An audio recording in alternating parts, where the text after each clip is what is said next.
बोलता ये तो मैं पहली बार सुन रहा हूं।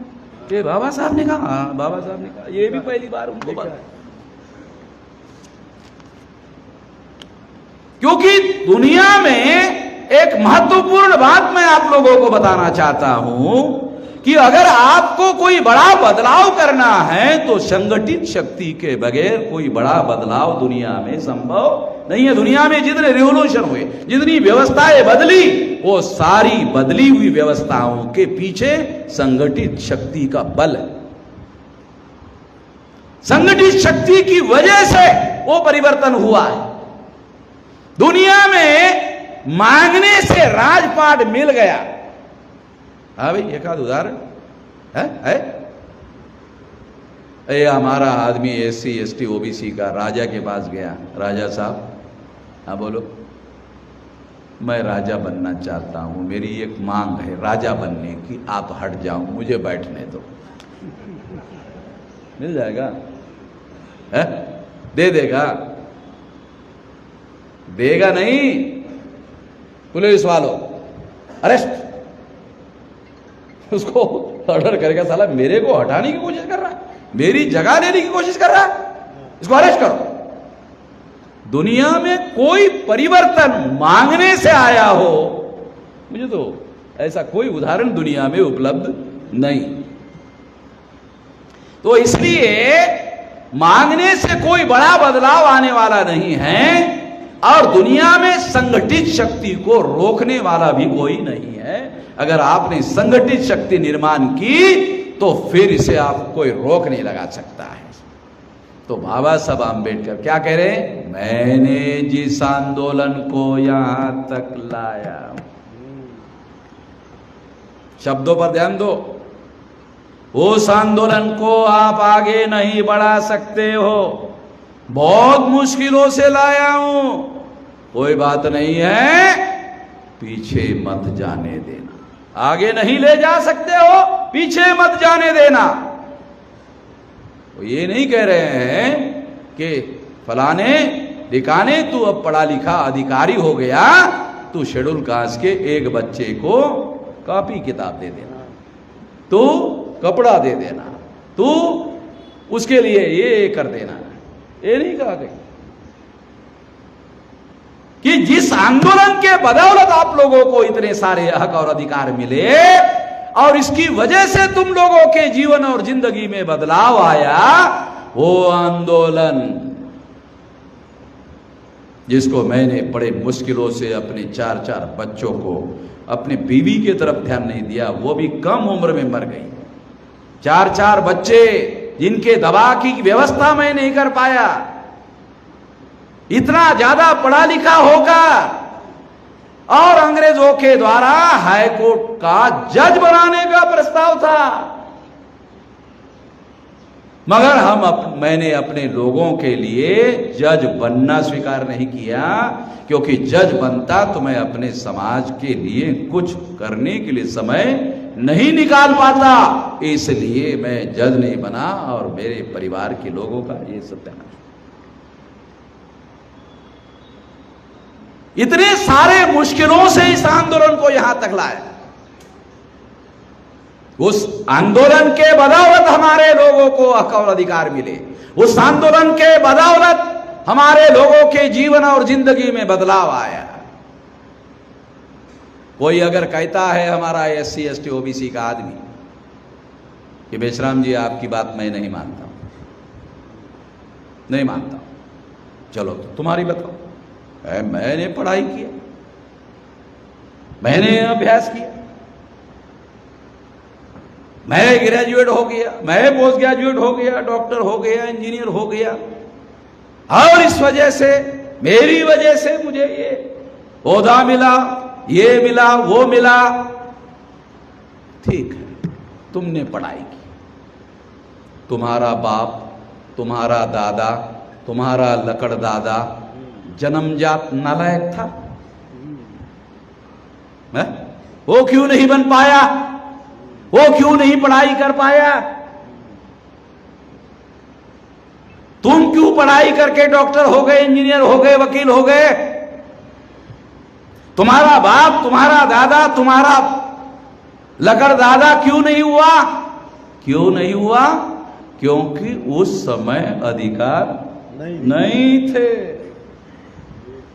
तुम ये सब कर पाए हो तो तुम्हारे समय में अधिकार मिल चुके थे, उसके बाद तुम्हारी तरक्की। बराबर है। तो हमारे लोगों के पास, पढ़े लिखे लोगों के पास जानकारी तक नहीं है कि हमारे पुरखों के द्वारा जो आंदोलन चलाया गया, उस आंदोलन के बदौलत हमारे जीवन और जिंदगी में बदलाव आया है। इस बात को जो लोग स्वीकार नहीं करते हैं, उन लोगों के लिए बाबा साहब आंबेडकर ने कहा कि मुझे पढ़े लिखे लोगों ने, उन पढ़े लिखे लोगों ने धोखा दिया। तो 17 अगस्त 1932 को जब सेपरेट इलेक्टोरेट का अधिकार हासिल किया, तो गांधी जी ने इसके विरोध में आमरण अनशन किया। और आमरण अनशन करने के बाद जब गांधी जी आमरण अनशन के लिए बैठे येरवड़ा जेल में, पुणे के, तो सरदार वल्लभ भाई पटेल गांधी जी को मिलने के लिए गए और गांधी जी की हालत को देखा। देखने के बाद में गांधी जी की हालत को देखा तो गांधी जी को कहा कि गांधी जी, आज़ादी के आंदोलन में और रचितों के अधिकार के मामले में आप अपने आप को सैंडविच क्यों बना रहे हो? है? आप अपने आप को सैंडविच क्यों बना रहे हो? तो गांधी जी को लगा कि सरदार को मैं उपवास क्यों कर रहा हूं, समझ में नहीं आ रहा है। तो महादेव भाई देसाई जो उनके पीए थे, सेक्रेटरी थे, उसको कहा, महादेव भाई जरा मुझे उठा के बिठाओ, इस सरदार को समझाना पड़ेगा। तो गांधी जी को बिठाया गया और उनके पीठ के पीछे जो पीलो थी, तो 2-3 पीलो खड़े करके रखे। तो गांधी जी उठकर बैठे और फिर गांधी जी ने कहा, सरदार जल्दी ही आजादी मिलने वाली है और तुम लोग इस देश के हुक्मरान होने वाले हो, और जब संसद चलेगी और शेड्यूल कास्ट के, शेड्यूल ट्राइब के लोग संसद में रियल रिप्रेजेंटेशन के तौर पर, सेपरेट इलेक्टोरेट के तौर पर चुनकर जाएंगे, पहले से ही मुसलमान चुनकर जा रहे हैं, तो वो मुसलमान मेरी नहीं सुनते हैं। जो रियल रिप्रेजेंटेटिव मुसलमान चुनकर जाते हैं वो मेरी सुनते नहीं है। अगर रियल रिप्रेजेंटेशन में, सेपरेट इलेक्टोरेट में शेड्यूल कास्ट और शेड्यूल ट्राइब चुनकर जाएंगे, तो जिस तरह से अंबेडकर मेरी नहीं सुनता है, उसी तरह से हर शेड्यूल कास्ट, शेड्यूल ट्राइब का आदमी मेरी सुनने वाला नहीं है। तो ये जो रियल रिप्रेजेंटेटिव है, उसके लिए गांधी जी ने एक शब्द प्रयोग किया, मुसलमान गुंडे, अछूत गुंडे, आदिवासी गुंडे, ये संसद में सरदार तुम्हारी सरकार चलने नहीं देंगे, संसद चलने नहीं देंगे, तुम्हारी सरकार चलने नहीं देंगे। तुम समझ नहीं रहे हो, मैं उपवास तुम्हारे लिए कर रहा हूं, तुम समझ नहीं रहे हो। आप बोलते होंगे या सोचते होंगे, अरे ये तो सरदार पटेल और गांधी जी का सीक्रेट डायलॉग था। तो 1932 में तुम तो पैदा भी नहीं हुए थे वामन मेश्राम। राम जिस कौम की लड़ाई लड़ रहा है और उसके संबंध में कोई लिटरेचर, कोई डॉक्यूमेंट, कोई इतिहास हो और वामन मेश्राम उसको ना पढ़ रहा हो, ऐसा कैसे हो सकता है भाई?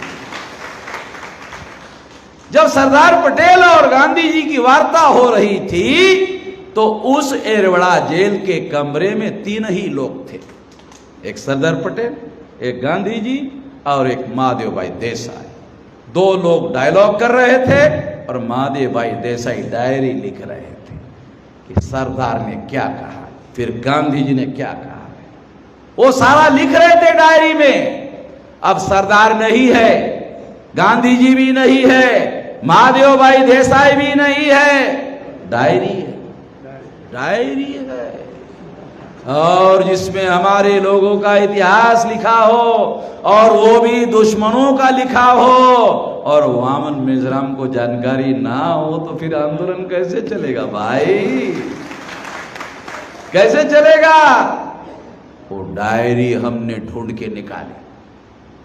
परमार साहब को मालूम है, वो डायरी हमारे पास है,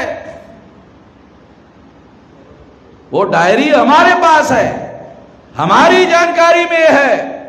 और इस तरह से उस डायरी में लिखा हुआ है मुसलमान गुंडे, अछूत गुंडे, आदिवासी गुंडे। कौन कह रहे? गांधी जी। किसको गुंडे कह रहे हैं? रियल रिप्रेजेंटेटिव को, जो आपके सही और सच्चे प्रतिनिधि है, उसको गांधी जी गुंडे कह रहे हैं।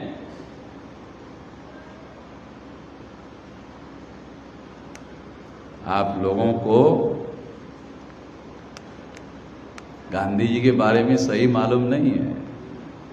बाबा साहब अंबेडकर ने कहा कि गांधी जी को तुम नहीं जानते हो, मैं गांधी जी के नजदीक बैठा हुआ, एकदम ऐसे नजदीक बैठा हुआ, उसके अंदर के दांत मैं जानता हूं। अंग्रेजी में उन्होंने कहा हुआ है, परमार साहब को मालूम, मैं गांधी जी के जो अंदर के दांत है, बाहर के नहीं, अंदर वाले, उसको बोलते हैं राक्षसों के दांत। अंदर के दांत का अर्थ होता है राक्षसों के दांत, जहरीले दांत।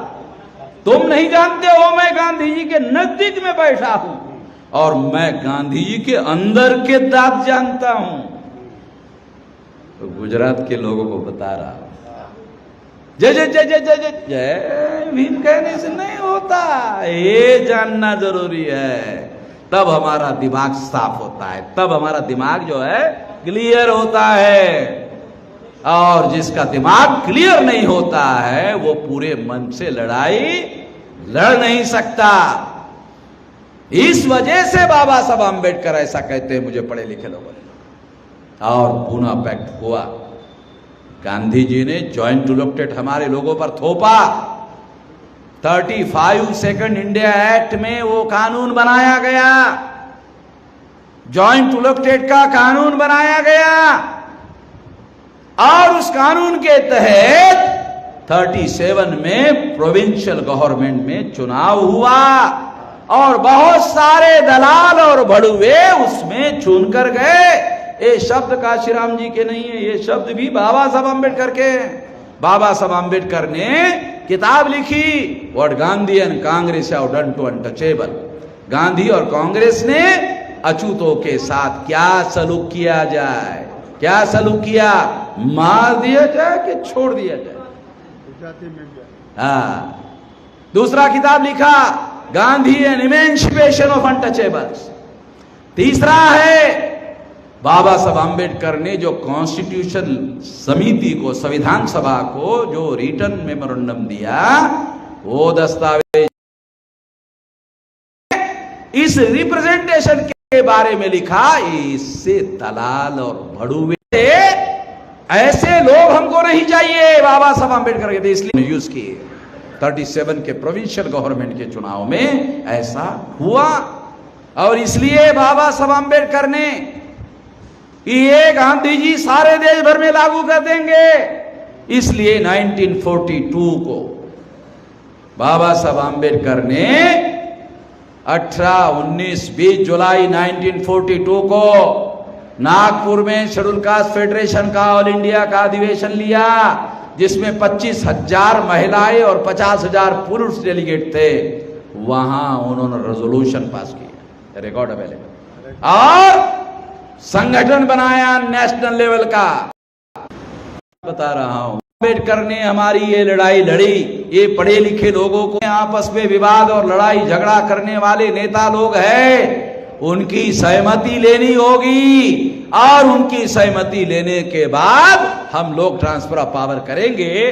तो कांग्रेस के लोगों को, बाबा साहब जवाहरलाल को, परमार साहब, अम्बेडकर के साथ समझौता, अरे मैं अपने जीवन में एक बार समझौता करने के झंझट में पड़ा था, मरते मरते बच गया। तुम अंबेडकर को जानते नहीं हो जवाहरलाल, तुम अंबेडकर को जानते नहीं हो। अरे वो मेरे दिमाग में थोड़े बहुत बाल थे, वो भी झड़ रहे थे।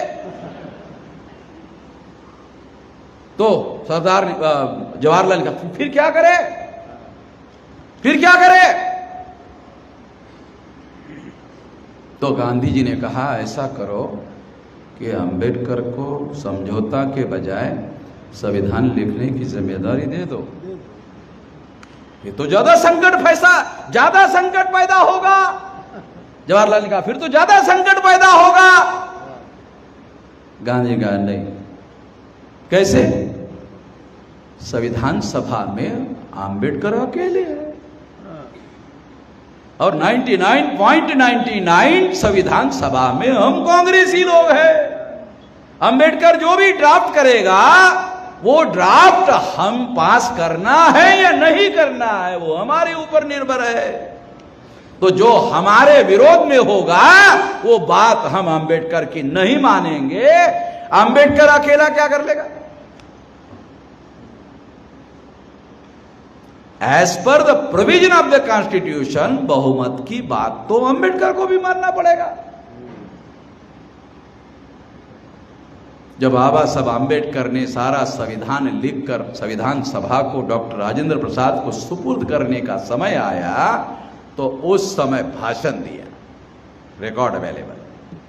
उस भाषण में बाबा साहब अंबेडकर कहते हैं कि मैं संविधान की हर बात से सहमत नहीं हूं। मुझे नहीं लगता किसी को पता है और किसी को समझ में भी आता है जो मैं आपको समझा रहा हूं।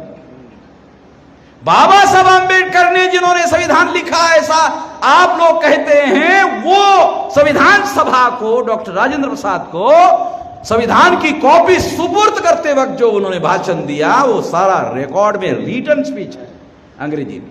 इसमें वो कहते हैं कि मैं संविधान की हर बात से सहमत नहीं हूं, मगर जो कुछ भी है वो बहुमत का पास किया हुआ है, इसलिए मुझे मंजूर। समझ लो, शब्दों पर जोर दो। बहुमत का पास किया हुआ है तो बहुमत का बाबा साहब अंबेडकर कैसा विरोध करे? बहुमत का विरोध करना डेमोक्रेसी का विरोध करना है तो वो कैसा करे? तो कहा इसलिए कहा कि बहुमत का है इसलिए मैं स्वीकार कर रहा हूं। कौन सी बात बाबा साहब अंबेडकर को मंजूर नहीं थी? 330 में शेड्यूल कास्ट, 332 में शेड्यूल ट्राइब, इन लोगों के लिए जो जॉइंट इलेक्टेड था, ये जॉइंट इलेक्टेड सेपरेट इलेक्टेड में बदला जाए, ये बाबा साहब अंबेडकर ने ड्राफ्ट किया। गांधी जी और उनके कांग्रेस ने बात को स्वीकार नहीं किया। एज इट इज 330 और 332 में दलालों और भड़वों को चुनने की व्यवस्था है, जिसे बाबा साहब अंबेडकर मानने के लिए राजी नहीं थे। पढ़ लो, आपको बता रहा हूं, क्योंकि आप लोगों को बात समझ में आएगी नहीं जब तक मैं नहीं बताऊं। इस वजह से मैं आप लोगों को समझा रहा हूं कि बाबा साहब अंबेडकर इसलिए कहते हैं कि मैंने जो आंदोलन चलाया वो यहां तक लाया, जिसके बदौलत आप लोगों को हक और अधिकार मिले, उसको बचा कर रखो। कांग्रेस के राजमहल में जाने का झंझट मत करना, अपने झोपड़ी को आग लगाकर, ये शब्द है बाबा साहब।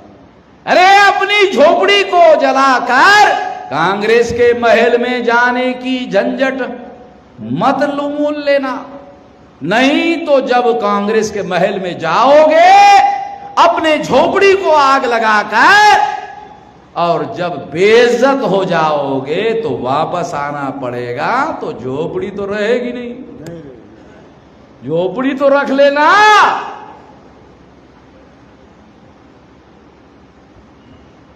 ये बात आपको समझा रहा हूं।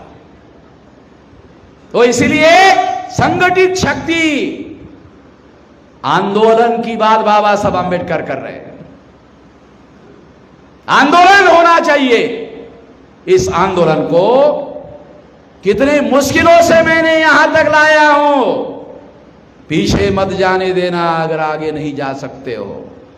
ए बाबा साहब, मेरी उम्र 18 साल 3-4 महीने की रही होगी तब से कर रहा हूँ। आज मेरी उम्र 65 साल की है। आप 15-16 साल से बड़े हैं मेरे से। मैं कम हूँ, छोटा हूँ। 65 साल, 18 से 65 तो लगभग 47 साल, 47 साल से लगा हुआ हूँ। और आज 47 साल के लगातार संघर्ष करने के आधार पर कोई भारत में मेरे अलावा कोई जिंदा आदमी आपको नहीं मिलेगा जो 500 जिलों में जाकर फिजिकल मीटिंग किया हो।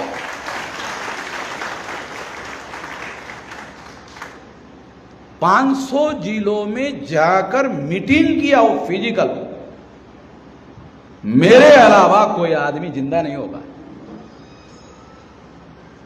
आज 31 राज्यों में और 567 जिलों में 4000 से ज्यादा तहसीलों में 22,000 से ज्यादा ब्लॉक में और 1.5 लाख से ज्यादा गांवों में संगठन का विशाल फैलाव हो गया है।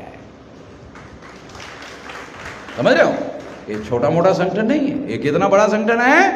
5 मार्च 2019 को 13 पॉइंट रोस्टर के विरोध में भारत बंद का ऐलान किया और नरेंद्र मोदी को संसद में संविधान संशोधन करना पड़ा। नहीं तो नरेंद्र मोदी कितना अकड़ू आदमी है, आप लोग जानते हो कितना अकड़ता है नरेंद्र मोदी, कितना अकड़ू आदमी है। वैसे देहात में लोग कहते हैं मरा हुआ आदमी ज्यादा अकड़ता है। देहाती आदमी हूं, देहाती तजर्बा बता रहा हूं। देहात में क्या बोलते हैं, ये मरा हुआ आदमी ज्यादा अकड़ता है, थोड़ा घी लगाओ, घी लगाओ। घी लगाते हैं मरे हुए आदमी को, खाने को नहीं मिलता हमारे लोगों को, ना मरे हुए आदमी को साले को मिला होगा, मगर उसको लगाते। नरम रहना चाहिए, नहीं तो 4 आदमी जब उठाकर ले जाएंगे तो ऐसा खड़ा ही नहीं होना चाहिए था, नहीं तो ऐसा खड़ा हो जाएगा। तो आपको बता रहा हूं कि नरेंद्र मोदी के द्वारा संसद में 13 पॉइंट रोस्टर के विरोध में 200 पॉइंट रोस्टर लागू करवाया, संविधान संशोधन करवाया। और संविधान संशोधन संसद में हुआ, डॉक्यूमेंट्री एविडेंस है, काल्पनिक नहीं बोल रहा हूं। जैसे नरेंद्र मोदी फेंकता है वैसे फेंक नहीं रहा हूं। नहीं तो आप अरे मोदी भी फेंकता है, वामन बेचराम भी फेंक रहा है, फेंक नहीं रहा हूं। ये पार्लियामेंट का रिकॉर्ड बता रहा हूं आप लोगों को। भारत बंद किया, भारत बंद कोई गली मोहल्ला बंद नहीं है। 29 जनवरी 2020 को सीए के विरोध में भारत बंद। आज तक नरेंद्र मोदी पार्लियामेंट का पास किया हुआ कानून रूल नहीं बना पाया। कानून लागू करने की तो छोड़ो, कोई भी कानून लागू करने के पहले रूल फ्रेम करने पड़ते हैं। अभी तक सीए का कानून लागू करने के लिए जो रूल फ्रेम करने पड़े, रूल फ्रेम नहीं कर पाया। नरेंद्र मोदी को चेतावनी दिया, लागू करोगे दूसरा भारत बंद।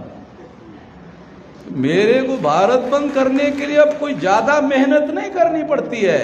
मैं भारत बंद करने के लिए जानते हो कितना मेहनत लेता हूं? आधे घंटे का वीडियो बनाता हूं भारत बंद, और वीडियो वायरल कर देता हूं और सोने को चला जाता हूं। मैं सोता रहता हूं, सारा देश जाग जाता है। क्योंकि 47 साल तक मैंने रात दिन मेहनत करके इतना विशाल संगठन खड़ा किया। वो संगठन जागकर सड़कों पर भारत बंद कर देता है। वो विशाल संगठन शक्ति ऐसा करती है। बाबा साहब आंबेडकर जो चाहते थे कि आंदोलन पीछे नहीं जाना चाहिए, जहां है वहां भी नहीं रहना चाहिए। अगर तुमसे नहीं बनता है तो वहां रखो, नहीं बनता है तो वहां रखो। पीछे मत जाने दे रहा, मगर बाबा साहब आम्बेडकर की इच्छा के अनुसार हमने इसे आगे बढ़ा दिया। अभी चिंता करने की कोई जरूरत नहीं है। बहुत सारे लोग इस बात के चिंता में पड़े हुए हैं कि आरएसएस बीजेपी के लोग संविधान बदलने वाले हैं। मैं जब तक हूं कुछ नहीं हो पाए। मैं जब तक हूं ना, हाँ, मैं जब तक हूं संविधान बदलने का। अरे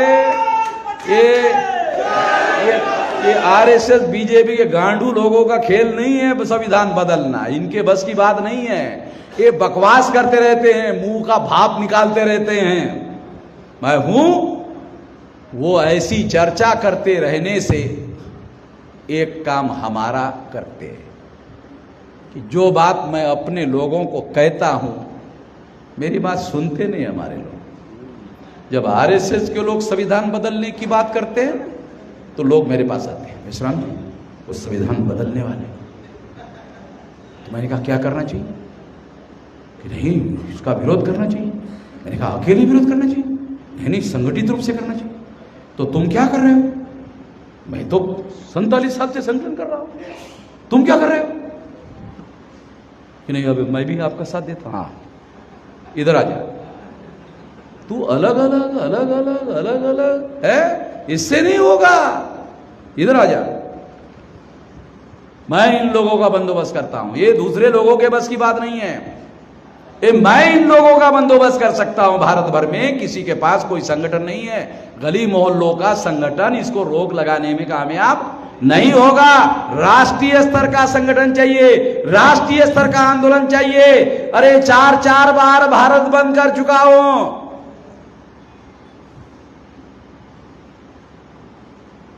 सरकार बीजेपी की, सरकार आरएसएस की, प्रधानमंत्री आरएसएस का, बहुमत 303 का बीजेपी का, आरएसएस का, कई राज्यों के विरोधी पार्टी के नेता बीजेपी आरएसएस के, 17 राज्यों के मुख्यमंत्री बीजेपी आरएसएस के है, और भारत बंद वामन में से। ये सब उनका है, मगर भारत बंद मेरा है। देख लेना, तो उनको बड़ा दुख होता है। साला प्रधानमंत्री हमारा, सरकार हमारी, विरोधी पार्टी कई राज्यों के नेता हमारे, कई हजारों हमारे एमएलए, हमारे मंत्री, हमारे कैबिनेट मिनिस्टर, हमारे इतने सारे हमारे, मगर फिर भी भारत बंद वामन मेश्राम का। बड़ा दुख होता है। वो संविधान बदलने की बात करके आपको दुखी करते हैं, मैं भारत बंद करके उनको दुखी करता हूं। तो ये इतने साल लगाकर इतनी बड़ी संगठित शक्ति का निर्माण किया है, तो संगठित शक्ति से बड़ा बदलाव होगा। और कोई संविधान को बदलने की बात नहीं कर सकता, और बात करेगा तो हमारा नुकसान नहीं करेगा। एससी, एसटी, ओबीसी, माइनॉरिटी के लोगों को मुझे फिर ज्यादा समझाना नहीं पड़ेगा। क्या समझाना नहीं पड़ेगा? वो खुद ही बोलेगा, मेश्राम जी वो संविधान बदलने वाले, इधर आ जा भाई, उधर है, इधर आ जा। वो जितना संविधान बदलने की बात करेंगे उतना हमारा संगठन बढ़ेगा। तो मेरा काम कर रहा है आरएसएस का आदमी, मेरा काम कर रहा है बीजेपी का आदमी, मेरा काम कर रहा है विश्व हिंदू परिषद का आदमी। मैं समझाता हूं, मेरे लोगों के समझ में नहीं आता, मगर जब वो पिछवाड़े पे लात मारते हैं तो मेरे पास आते हैं। हाँ मेश्राम जी, आप ही इनके लिए जवाब है। तो मैं तो पहले से कह रहा हूं भाई, ये तुम लोगों के बस की बात नहीं है, ये मेरे ही बस की बात है।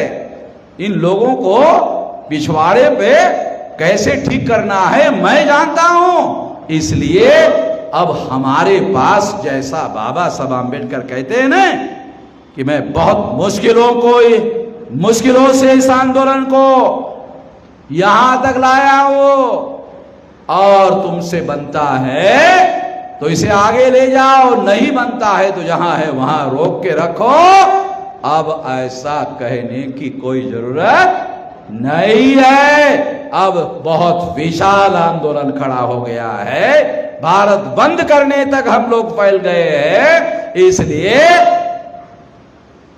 अब आपको संविधान बदलने की चिंता करने की कोई जरूरत नहीं है।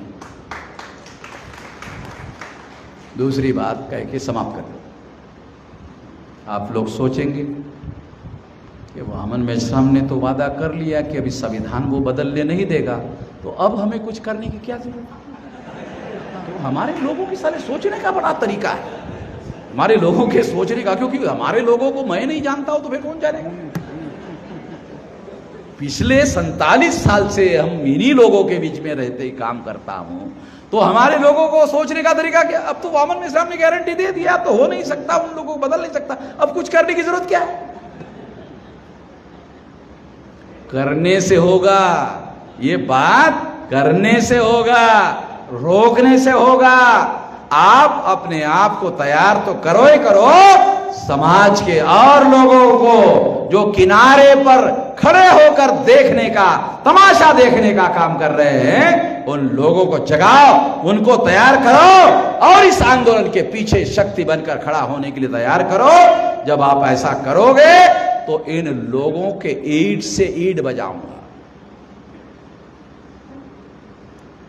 एक ईंट का जवाब बीजेपी आरएसएस, एक ईंट का जवाब कहावत है, 2 पत्थर से देंगे है?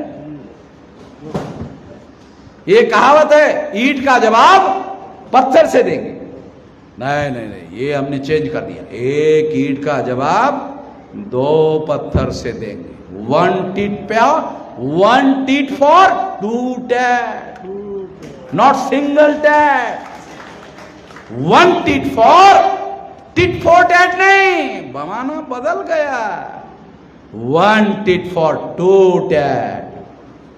एक ईंट का जवाब 2 पत्थर से देंगे।